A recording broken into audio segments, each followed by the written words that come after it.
Dans cet épisode, vous allez tout de suite découvrir tout ce qui ne s'achète pas avec l'argent. Et d'ailleurs, on aura besoin de vous pour trouver plus d'éléments.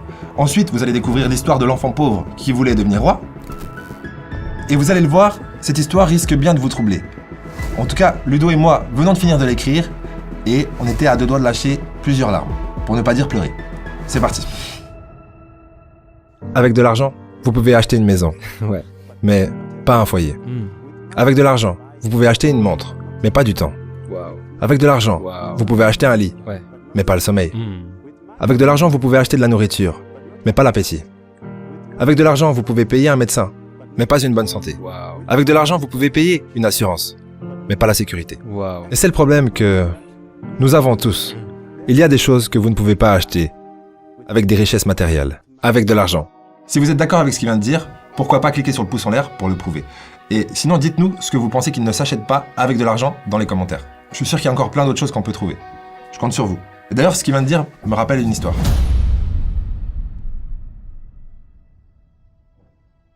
C'est l'histoire de cet enfant pauvre, fils de paysan, il y a fort longtemps, qui, un jour, en allant au marché avec sa mère, croisa le roi. Émerveillé par cette première rencontre, il avait entendu parler de ce roi depuis tellement longtemps. Il était influent, riche et respecté par tous les villageois. Le roi remarqua tout de suite ce petit enfant. Il était plein d'énergie, dynamique, joyeux et émerveillé de le rencontrer. Du coup, le roi lui fit signe de venir. Le petit enfant ne revenait pas. Il coura vers le roi et s'accrocha à sa jambe pour lui faire un câlin.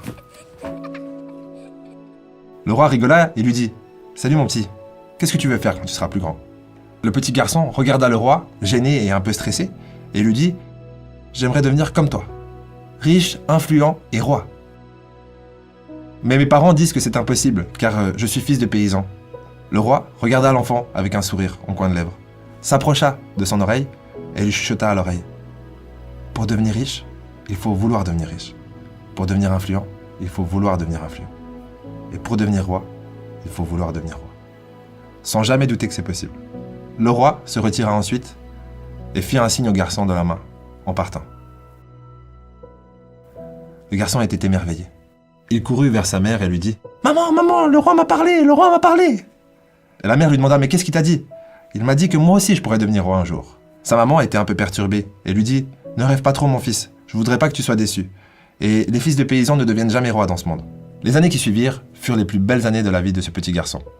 Il était peut-être encore pauvre, mais dans son cœur, il était déjà riche. Après cette rencontre avec le roi, le petit garçon était déterminé à devenir influent. Donc il commença à parler aux gens de son village. Il expliquait qu'il avait rencontré le roi et que lui aussi un jour deviendrait roi. Et malheureusement, à sa stupéfaction, les gens qui l'entouraient ne l'ont pas soutenu. Ils se sont simplement moqués de lui. Et ils lui répétaient à quel point c'était impossible. Qu'il devienne influent, en tout cas pas, riche, encore moins, et roi, n'en parlons même pas. Le petit garçon fit comme si de rien n'était. Il rentra chez lui, mais il était dans le fond dévasté. Et dans son chagrin qui semblait infini, il entendit comme une voix. C'était un souvenir. C'était la voix de ce roi, qui lui avait chuchoté à l'oreille « Si tu veux devenir influent, il faut vouloir devenir influent. Si tu veux devenir riche, il faut vouloir devenir riche. Si tu veux devenir roi, il faut vouloir devenir roi. » Sans ne jamais en douter. Le petit garçon se ressaisit et se rappela que le roi lui avait dit de ne jamais douter.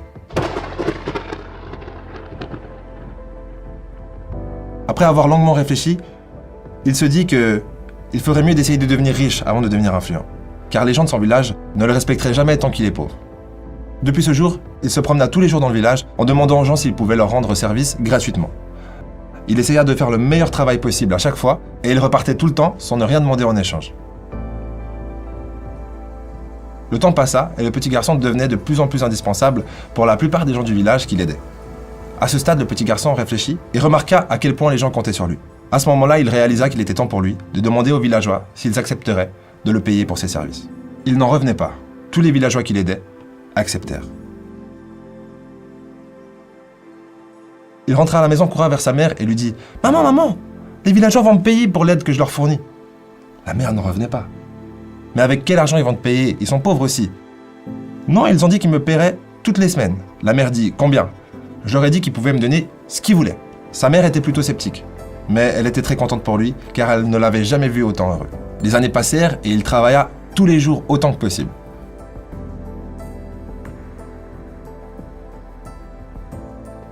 Après 5 ans, il avait accumulé une fortune par rapport aux autres pauvres de son village.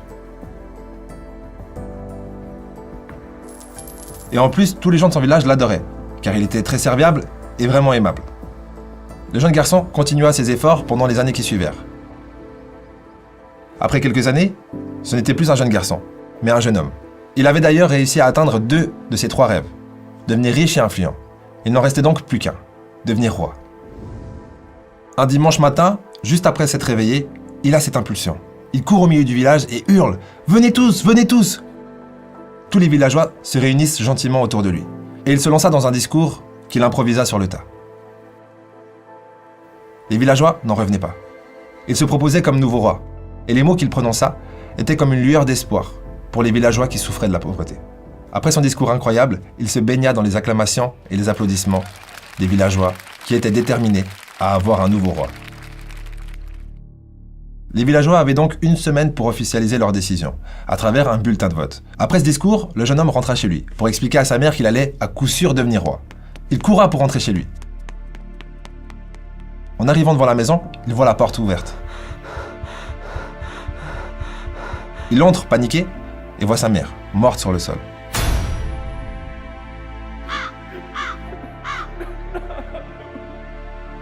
Et pendant que le jeune homme pleure sur la dépouille de sa mère, les villageois qui étaient venus pour l'aider remarquent qu'il y a un trou dans le sol. Et lui demandent « Mais qu'est-ce qu'il y avait dans ce trou ?» Le jeune homme se retourna et réalisa qu'on lui avait tout volé.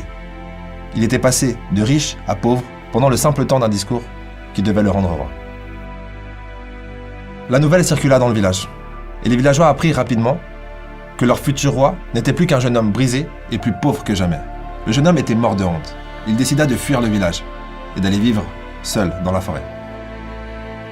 Grâce à tous les services qu'il avait rendus pendant tant d'années aux gens du village, ce jeune homme était très indépendant et totalement capable de survivre dans la forêt seul, même si ce n'était pas facile.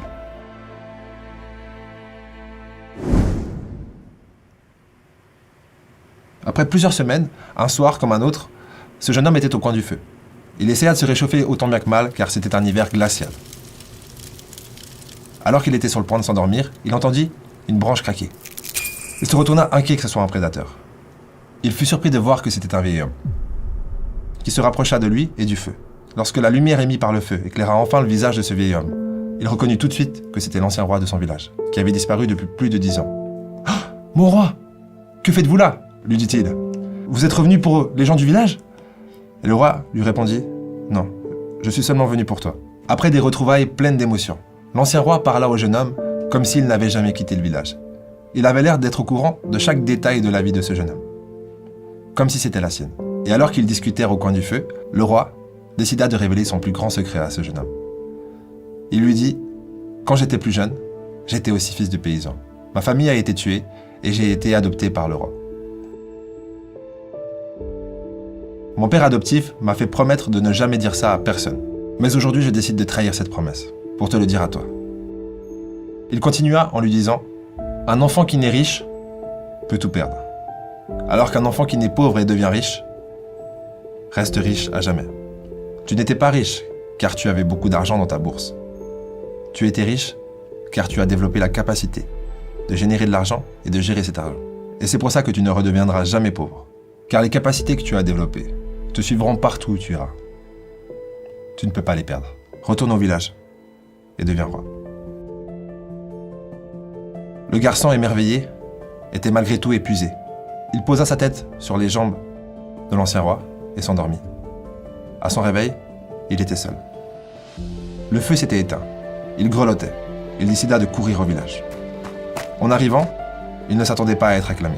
Et ce n'était pas le cas. Il reprit tout à zéro. Il recommença à aider les gens du village, et en seulement 3 ans, il créa le double de fortune qu'il avait auparavant. Et il devint roi.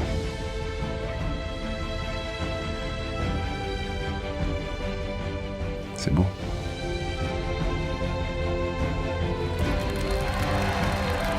La morale de cette histoire est évidente. Désirer plus d'argent ou de quoi que ce soit est une vertu. Peut-être pas pour l'acquisition en soi, mais pour ce que ça nous fait devenir. Ne l'oubliez pas, vouloir plus, c'est devenir plus.